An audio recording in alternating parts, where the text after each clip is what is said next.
Hey team, welcome to the show. Today it is Coach Andrea and I. So weird I said that. Welcome Yeah, back you to the didn't say show. welcome back. I know I was missing something there. Welcome back to the show. Today it is Coach Andrea and I talking through the truth about getting and staying lean. Really, everybody wants to stay lean year round, but I kind of wanted to have just a more nuanced conversation around what the lifestyle behind it looks like, kind of the trade offs, the intentional choices we have to make. And I mean, for context, you and I both just finished photo shoots. So, kind of talking through how we're approaching this mentally, with our habits, with our lifestyle, when it comes to staying lean. Are we even trying to stay lean? I just think it's an important chat. Again, just really, because it is what everyone wants, right? Not just can I get the result, but can I, or what most people want, can I get the result, but also can I stay there? So, just an interesting discussion. Before we get into this, anything new going on with you this week to fill us in on? Just getting back into everything after traveling. I felt pretty smashed after getting back, just like the travel in and of itself. Not great sleep whenever you're not in your own bed, Yeah. I guess. Um, and like much higher step counts than usual. So I did like a half workout on Tuesday, and today will be my second one where today I feel so much better than I did on Tuesday. So it's just been kind of a weird week. Um, I don't know how people travel all the time. It's I don't I either. just really like my routine. I like to feel good. I like to sleep in my own bed. So it was a fun trip, but I'm glad to be back into the swing of things now. Okay. No, I agree. I feel I have some clients and know some people where it's just always on the road. I know like some coaches whose life is just like that. Mm-hmm. And like from a work perspective, training, nutrition, it is always just so much more chaotic. At Yeah. least from my end, I feel the same way. What you guys went to elevation out there in Miami, right? Yeah. It was interesting. I used some equipment that I've never used, and that was really cool. The Glute Builder brand, not Booty Builder, but Glute Builder. Um, I really loved the pieces that I was able to use there. And I then, think that's a Nautilus brand is it really? Okay. or Yeah, whoever okay. owns So Nautilus now. the hip thrust that Natalie uses, the ones that have like the hip or the shoulder Yeah, we have brace that one. pads, Yeah. is that Nautilus or is it Well, it's Glue Builder, Glute Builder? but Okay. I think it's like, I think, It's like anyways, sister sorry, go on. companies. This might not Um, be. I really liked that a lot. And then there was an Atlantis pull down that I've never seen before that had grips for like an upper back pull down and then like the underhand grip for a lat pull down. Oh, that's So it cool. was fixed, but it felt really good. I really Yeah. liked that one a lot. Okay. The So a culture lot was of cool. interesting. How The so? I mean, just Miami is just so much different. And the gym was like a microcosm of that. And then all the trainers were having their clients super set on everything. It was so busy. So you would get on a machine and a trainer would be like, "No, we're using that too." And it's like you're going all the way across the gym with these two things. You can't do that. That's crazy. I feel like I So, never superset it when I train people in person because it was just so no. inconvenient to make it work. That's interesting. Yeah. Huh. So, but it was a lot of fun. I like using I like going to new gyms that have stuff that I don't often get to use. Yeah. No, Miami was cool when we were there. I liked Elevation when we went, but it's been a couple of years and I feel like my take on so many things has changed that I'm curious if I would still like it as much as I did back then or not. Yeah, that'd be interesting. I feel like the upper body was just okay, except Hmm. for the that pull down that I really liked. There Yeah. was also an incline press I really liked. It was I don't remember the brand. No, it wasn't Jim Lecco. The other brand that they Jim 80. It's like gold. Okay. Um, that was a good one because it was like a super converging incline press. Okay. I liked that one, but aside from that, the upper body was just fine. But I really liked the lower body area. They had like Okay. the gluteator, which is good, and the Atlantis hack squat. Okay. So Sounds like a solid setup then. They must have added quite a bit since the last time I was there. probably so. I think that there's like 4 locations now. Oh, damn. I did not One of know. them just Okay. looked like a functional type gym, Yeah. and then another one. I still can't figure out where this other one was, but it looked like more of a bodybuilding gym that looked like a cool one. Okay. I think the one we went to was in Brickell. Oh, okay. Anyways, okay, spot Huh. on. Cool. Anything else on your end? No. What about you? Cool. Um, let's see. Started a new training this week, so I'm only 2 days in, but that's been super fun so far. Like I was telling you guys, like volume is definitely lower than I've ever done before, but I'm excited for it. Again, like as you get training more accurately, harder, it's cool like to see like how like volume getting less and less. It is really interesting though. Like I have so many movements now where I just have like one set, so I'm really curious to see, which I fully trust my coach in that regard. I'm curious to see. It's just a much lower volume than I've ever done before. Like I think I have like 4 sets total for chest for the week, but really it's like delts arms are more for priority, and then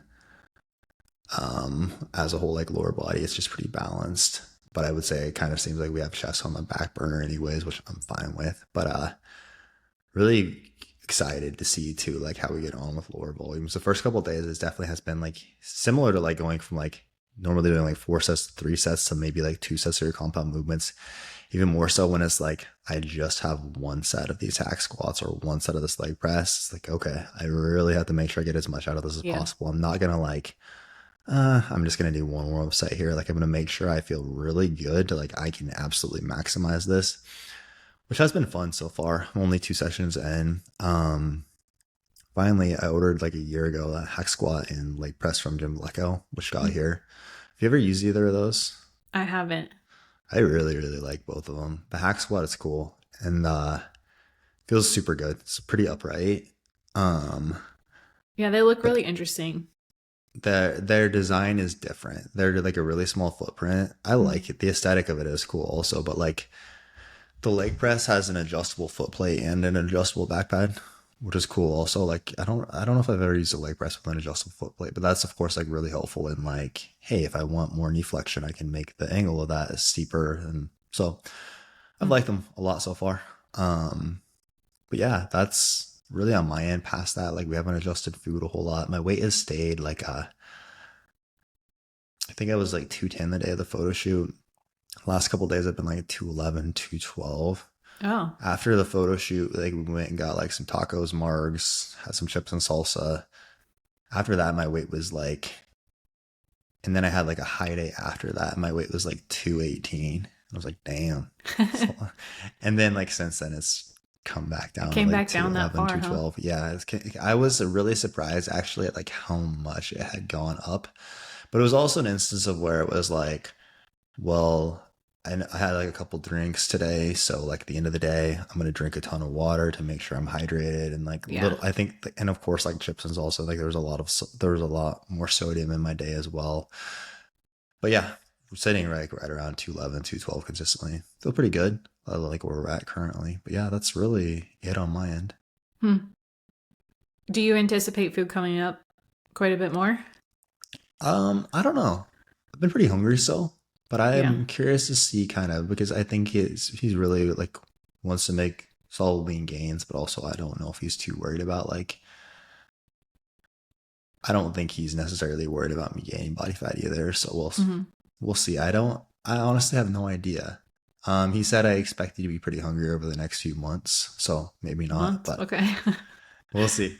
But as Huh. of now, it's not, like I feel good. I'm performing good. I for sure like notice at the end of the day, like yeah, I definitely would not mind eating more. Uh-huh. But and we're also taking that cyclical approach where I have like two Right. low days a week, what 3 moderate, 2 high. So it of course just varies a lot based on that. Yeah, it'll be interesting to see. I mean, this is the first time you've gone through this phase with him, so Hmm. it's Yeah, cool to learn about it.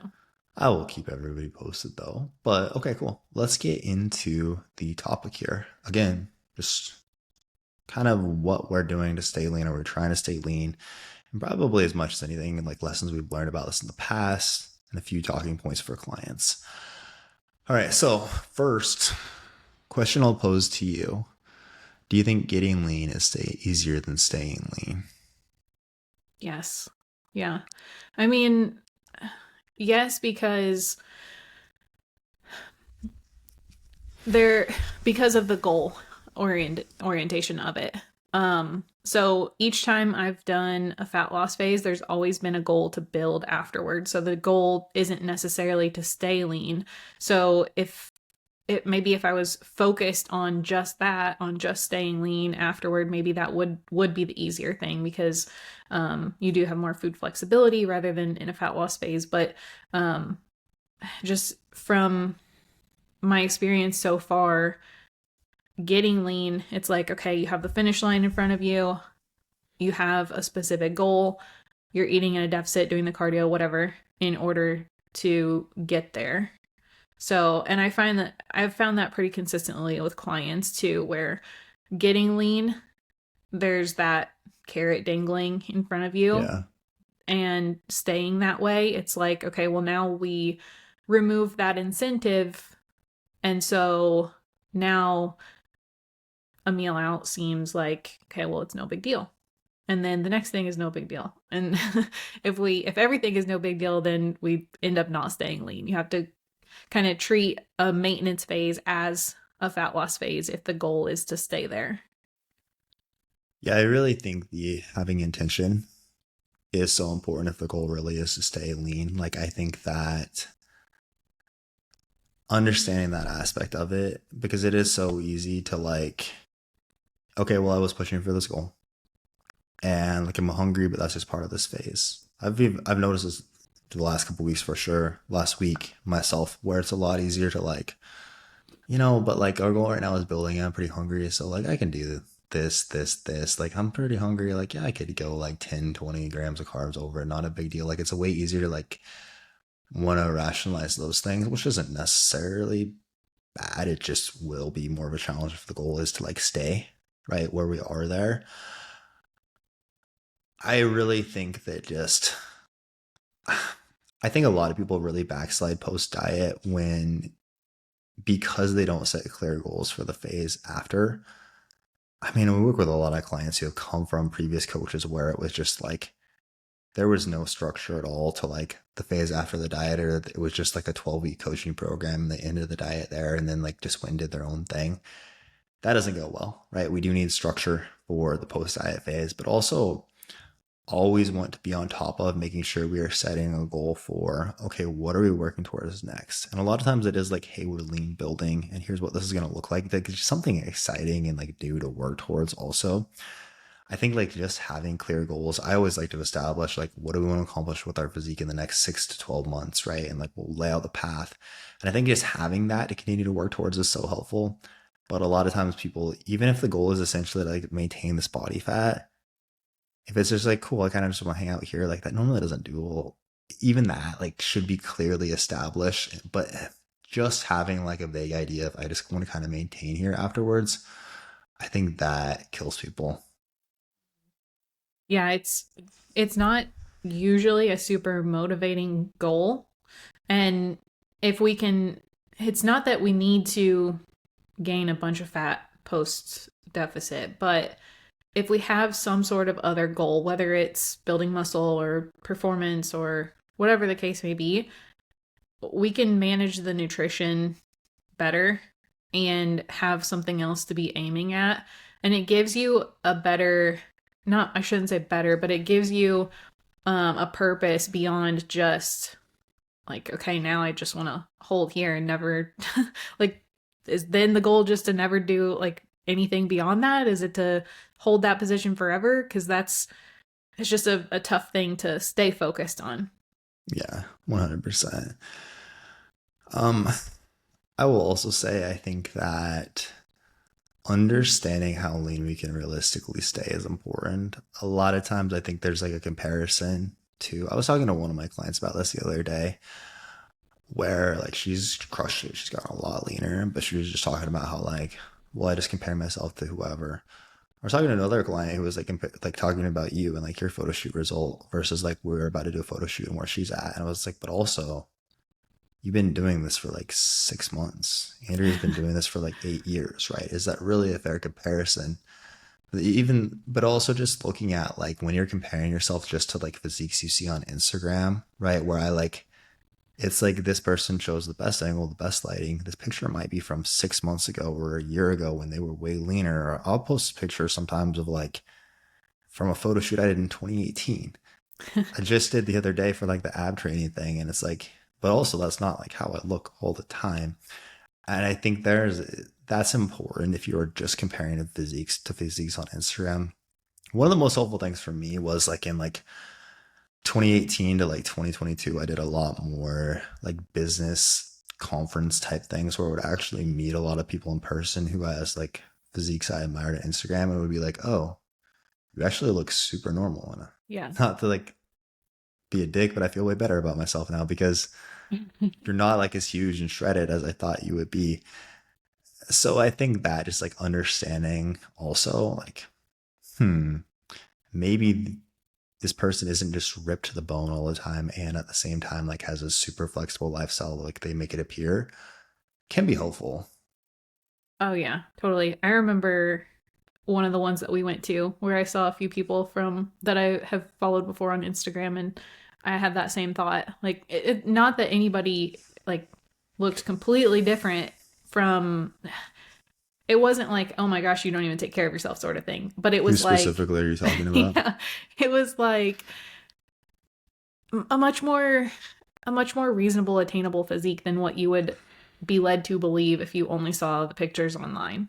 Yeah. So as you were saying, the comparison, what you're comparing apples to oranges. You're seeing yourself in the worst lighting at the end of the day after a full gallon of water and 5 meals, and it's just not what you're comparing yourself against online. Natalie's pretty jacked in person actually. Yeah, she's the exception. You might She not looks feel way more better. jacked in person than online. Yeah. Uh, um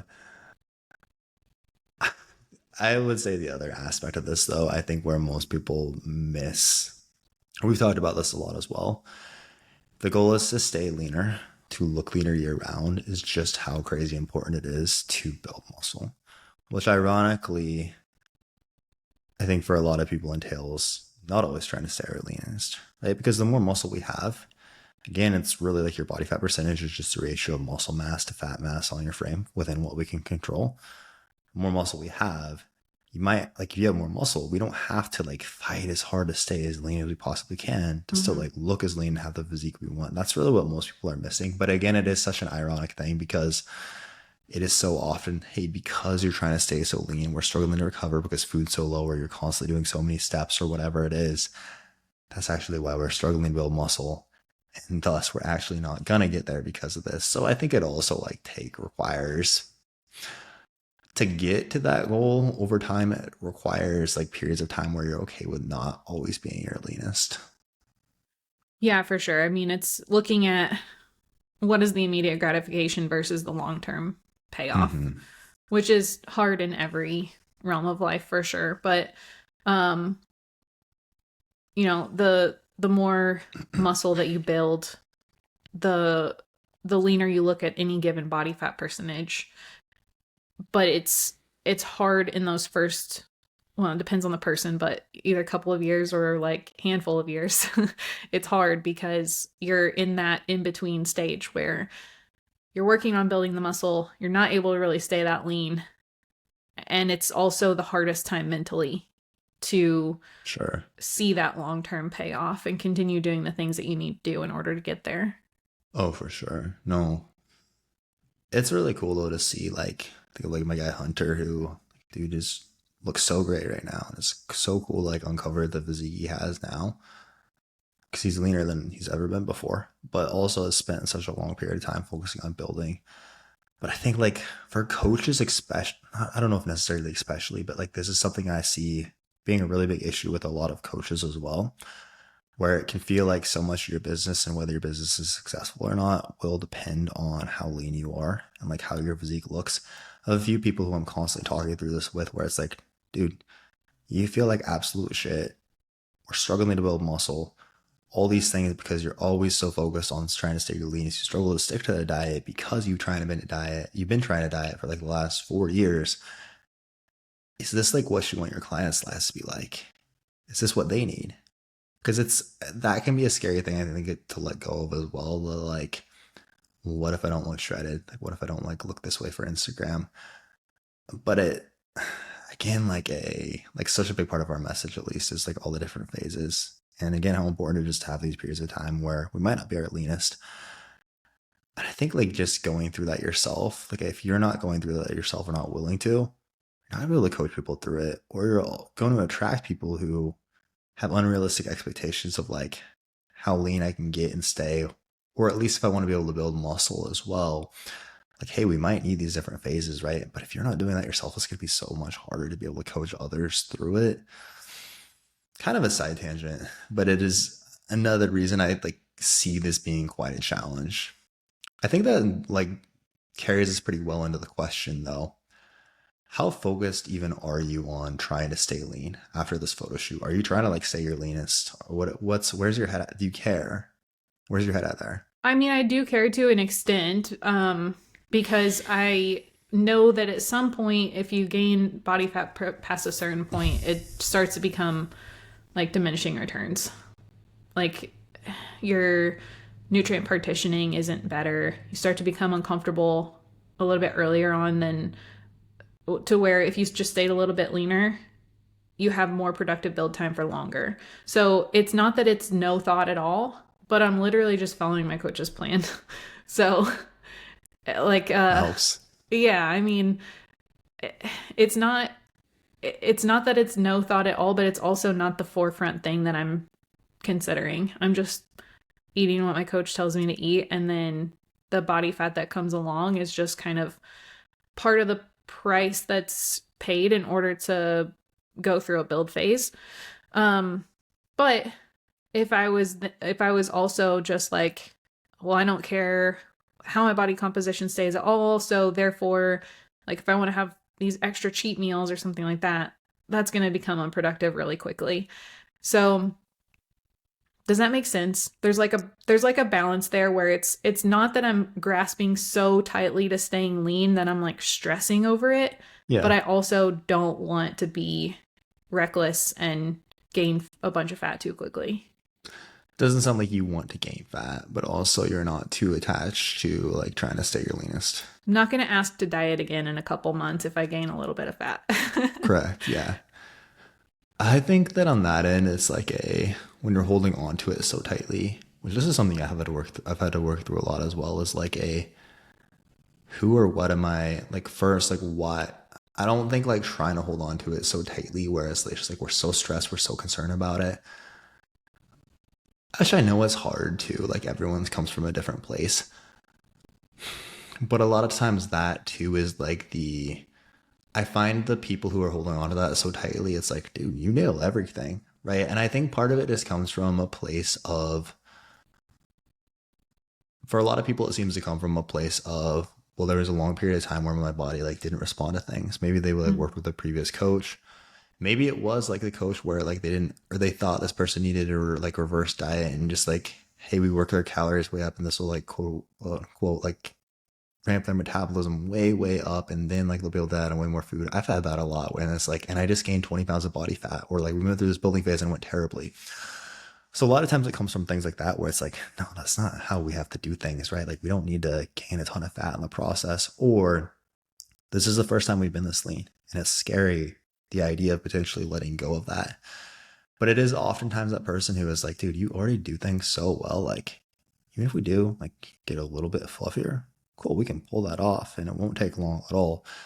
But it's more so like the fear of it happening than, and we're so anxious about that. Like, the client is so anxious about that than it ever being like me as a coach being worried, because it's like I can think of a couple of people who are always worried about this. And I'm like, dude, just I want you to trust yourself as much as I trust you, right? Like every week we have these concerns about like, what if I can't do X? What if I like this happens and then I don't stick to the plan? It's like, I'm not worried about that in the slightest because you never have, like that's an interesting thing. Um, Yeah, from like my end, previous fat loss phases have gone poorly, mhm. and so they're worried that it's going to be that hard again, or their training hasn't been in a very good spot. So last time they brought their food up after a diet, they just gained fat because they weren't training very well. But if you're working with us through that, we're not going to let your training be in a really bad spot as we bring your food Yeah. up. So, anyways, you're getting ready to talk through your own thought process with it. No, but I mean, the longer we do this, the more of these phases we work through, just the better response we'll be able to get. So Mm-hmm. it gets easier over time, not harder. I think is important as well. From my end, it's a funny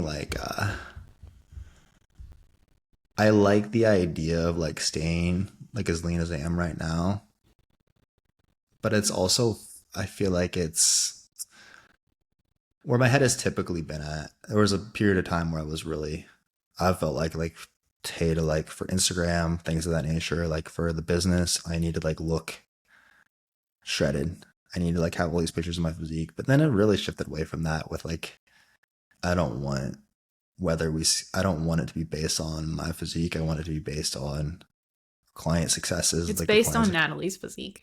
Natalie's physique are our dogs.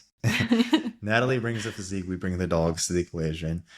And past that, our client successes are really like what I want the business to be based on, not Jeremiah looks XYZ, which is good that I didn't build it that way because I don't know if things would have gone very well if that was the case. But I don't know. It's a funny thing also. I think like my wife doesn't care at all. I don't think she even like pays attention to like she said this. So like, yeah, I don't really notice honestly. Like it's just funny how much it like doesn't matter to me. And like to me, I want to feel good. And for sure, like it's fun to be shredded, but there's also something I think through is like I could definitely be more dialed in if I wanted to than like in the times that I'm not my lean than in the times that I'm not like dieting than I am in terms of like meals out. Like I'll typically like have a couple of meals out per week, have a couple of drinks because that's a very like in my relationship with my wife a huge part of like one of her favorite things to do is like I mean my wife likes to drink, but is to like go like explore new restaurants and bars and things of that nature. Now, I feel I manage that quite well, but I also know like if I wanted to be the most dialed in, I want to say my absolute leanest. It would probably be like, hey, we don't go out, I don't drink, and I've kind of worked through that. It's been something that's constantly evolving. I used to drink a lot more. Again, like I'll have stretches where I don't at all. Then there's stretches where it'll be like a couple a week. I find like at most like still at most like a couple drinks per week is like my upper limit there. So, but I've thought through a lot with like the like okay when I balance these things like the like enjoyment and like what it adds to our relationship for like my wife and I to get out together and like do those things versus like what I am and I'm not willing to trade off with my own physique, my progress here, how it impacts my work, things of that nature. Like, where is that line for me? And I think it's just an important thing to consider as well, right? Like, because again, I know it could, and I feel like even like, I mean, I don't want to speak for you guys, but I feel like you and Nick's relationship is just like you guys like don't go out a whole lot. It doesn't seem like you guys are just pre dialed in, and it's just like the life you enjoy, right? Yeah. Going out to restaurants is just not really our thing, Right. but it is something that I'm just recently, just like this week, actually talking with my kids about like incorporating different family dinners because for the longest time I've just eaten my meal prep food Mm-hmm. and Nick just Nick just likes to put his like things on repeat, and if I mix it up, a lot of times it's like I would have rather just had plain chicken. He's just very particular with it. So I am trying to be intentional about introducing more foods so that we can have that more of that experience as a family because I can very easily just put things on repeat to make it as easy as possible. So Yeah. similar thing there. And it's just like having to be okay with doing more of the IFYM thing like once a week in order to make Mm-hmm. that fit. Um, but it's sort of a similar concept with fitting in a restaurant meal. Yeah. 100%. And that's I'll say very similarly, like kind of what now I don't have a whole family that I have to go for, which thank God that sounds terrible. Like planning for That's not necessarily what I meant, but like having a plan for like, hey, here's everybody's meals for the week does not sound fun. Um, but the like I really found for me, I think the best structure almost all the time is I just have a meal plan that I kind of rinse and repeat 80-90% of the time. And like when I'm dieting, I basically just follow that 100% of the time. Mhm. Rest of the time, if I want to change things in there, I will. But it's like a cool. And if I like whatever comes up, Katie wants to go out, or I do decide I want to work in XYZ, cool. It's not a big deal. I'll just track this, make it work on my macros. We're good. Right? And I think for most people, that's a pretty good kind of structure. And then I've very consistently the last couple of years, like when I'm not dieting, we'll have a free meal. I have a free meal right now. I find for a lot of people that's quite helpful too.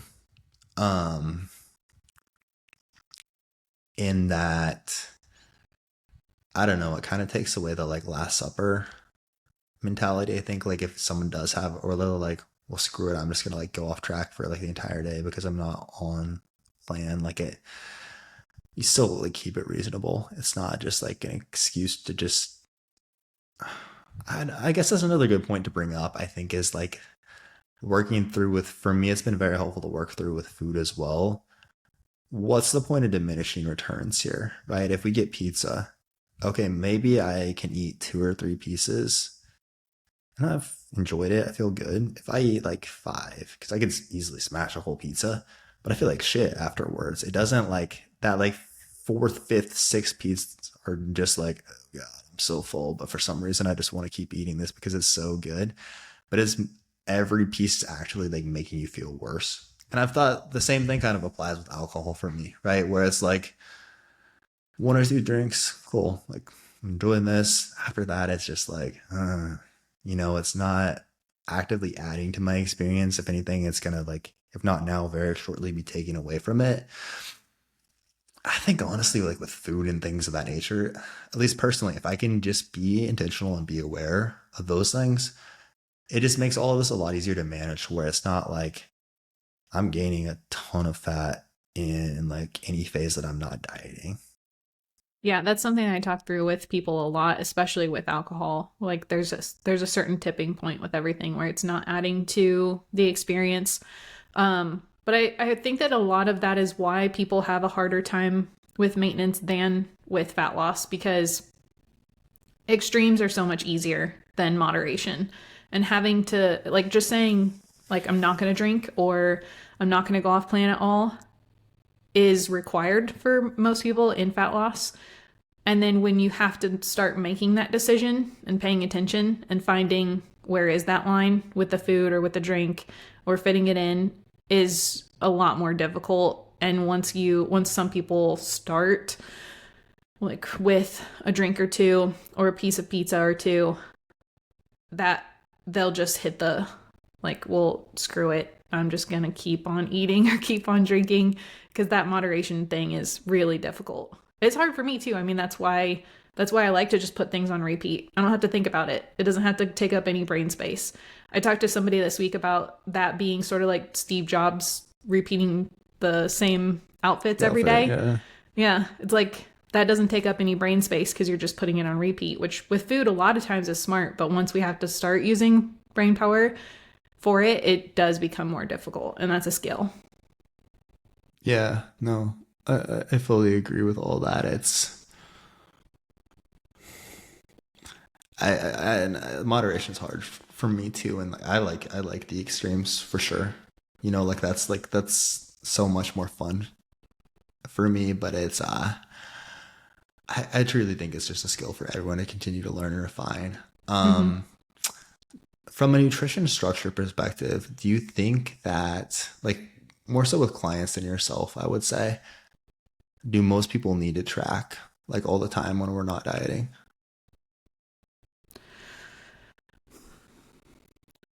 So it depends on what you mean by all the time, because if you're someone who's okay with just putting things on repeat, like we just mentioned, then until macros change, then no. If you're literally just eating the exact same thing, then the macros aren't changing.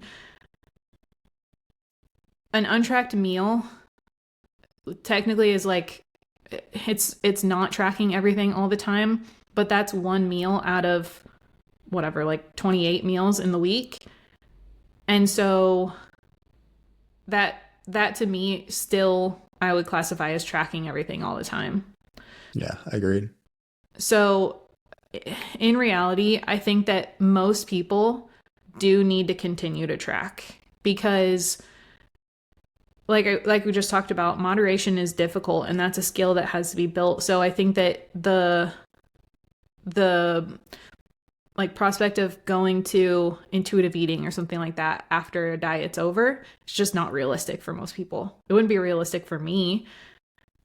I and I've tracked for a really long time. I think that maybe have like if that's somebody's goal is to get away from tracking, then having a lot of time spent up front doing the tracking and really being intentional and paying attention to what they're putting on their plate when they are tracking could maybe eventually carry over into that where they don't do it all the time. But for people actively chasing goals, I just don't see a reason to not track, especially with how easy that is and how much return you get for it. Yeah. I think the one thing people like, I know like Alberto Nunez, for example. If I'm correct, I don't think he tracks his food all the time, Mm-hmm. but he basically follows a meal plan. Yeah. Whereas, or his, it has like, hey, my carb sources are like, if you look at his meals, his carb sources are very consistently like going to be rice, potatoes. His protein sources are going to be like very consistent, like these lean proteins. Whereas, like, this dude has like done this for so long, tracked these things for so long that he can very much like, okay, this is like what I would eat if I wanted to hit about this many calories and this much Mm-hmm. protein.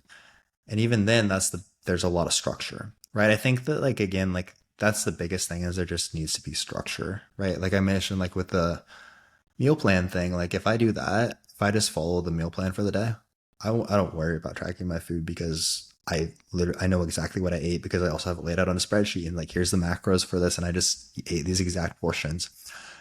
But I think like yeah, we can never just abandon all elements of structure. I also think when it's like I don't want to track because it's too time consuming or like if tracking is that much of a pain in the ass to where we like really don't want to do it, it's probably a good sign that we're not structured enough. Because it really, again, if we have a good amount of structure, it should be like a lot of it is just copy and paste. And that's really, again, like if the goal is to stay lean, that's how people who like get and stay lean do really just, hey, I have like a lot of the same flow to my day to day and week to week with my food choices.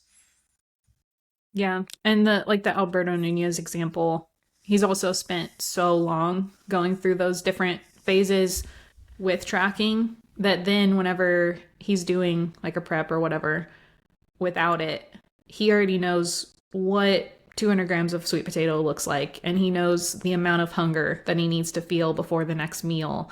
And like all of that is has been so dialed and so structured for so long that he's just built that skill. Whereas I think most people that want to jump into that haven't built that skill yet. Fully agree. Any other relevant thoughts on all this before we kind of wrap it up? No. I mean, do you want to get into like what our movement looks like, what energy Mm, expenditure would look like? that's a good one. I think that yeah, movement staying high is very helpful. So like your daily step count, we don't need to push that crazy high, but I mean, for myself and for a client, it's probably gonna if we can make it happen very consistently be like 10K plus. And I do like leaving, like if we have the time for it and we can make it work, I do really like leaving in at least a couple of cardio sessions per week for a client. Like from a if we can get some zone two work, it's good for health, it's good for our recovery and conditioning, like in our training also. Um, but does help like if our expenditure is a little bit higher, it also does give us a little bit more leeway for things like this. So I used to like not ever have cardio in someone's plan unless like we absolutely were pushing quite hard, but I'd really like having that in place now from that perspective. And I do think like if this is a big priority that like again that move more eat more approach we've talked about a ton lately, that's a really good way to go about it.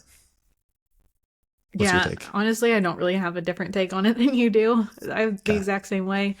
I don't have any cardio in my plan right now, which I'm really interested to see if that comes back in. I think I'm just still in the resting phase after the photo shoot, but I definitely think, especially for, not that it's not helpful for men, but especially for women who are on the smaller side, Mm-hmm. like if we go to a restaurant, if I order the steak and you order the steak, we're getting the same thing, and you're like at your heaviest, you're 100 pounds heavier than me, or like Right. my husband and he's 100 pounds heavier than me, and so having that leeway and that flexibility from a little bit of added movement is really helpful for smaller females, especially because there's just so much smaller room for error. The margin of error is smaller. So having that higher step count, and when I say higher step count, I mean, like you said, like 10,000 per day. We don't need to be doing like 20,000 per day, especially if like the goal is to build legs or something like that. But from a time efficiency perspective and recovery perspective and health perspective, having a little bit of cardio in there can be really helpful with that too. Yeah, absolutely. I, for sure, like if at all possible, want to keep in at least a couple of cardio sessions. I still have two 40-minute sessions, and I'm honestly was surprised that we pulled that back as much as we did. I don't know if that will evolve more. I honestly wouldn't mind doing more either, but Mm-hmm. I think that's especially, yes, if you're a smaller, more petite person, because as you again, like my wife can also eat 3 pieces of pizza, but for her, that's, I don't know, let's say 1,500 calories. That's like her daily intake probably. Yeah. She also does like her like lunches for work will be like a bag of salad and like some pretzel crisp and some omelets. It's just, yeah, that's so funny. Yeah. Anyways, anything else before we wrap it up? No. Cool. Well, kind of off the cuff, but this was a good chat. Hopefully helpful. I think in just kind of thinking through like post diet, how you want to approach it. I also think that when we establish a goal post diet, it is aligned with where you're at, what you want next. It doesn't necessarily feel like this is restrictive. It's just like this aligns with the goal. You know, like it's, we talked about this a lot with like the, I don't want to like save my meals, save a ton of calories so I can like do more flexible diet in the evening because I love my training. I love like focusing on building and performing well. And if I know like fueling myself pre-workout well is going to optimize that. I feel like it's as a whole, like when you have a new goal that we're aligned with, outside of again, just like a big, like I kind of want to stay here post diet, it makes it so much easier. It's like I'm working towards something and this is fun rather than like, my goal is I would like to be able to eat more than I do right now. Yeah. Yeah, for sure. And it's so much more engaging and fun to have something that you're looking forward to too and pushing for. Absolutely. It All sounds right. very boring to me to just be like, I don't know, I don't really have any goals. I know. I agree. Anyways, Um, Anyways, that's all we have for y'all for today. As always, thank you guys for tuning in, and we will catch you all next time.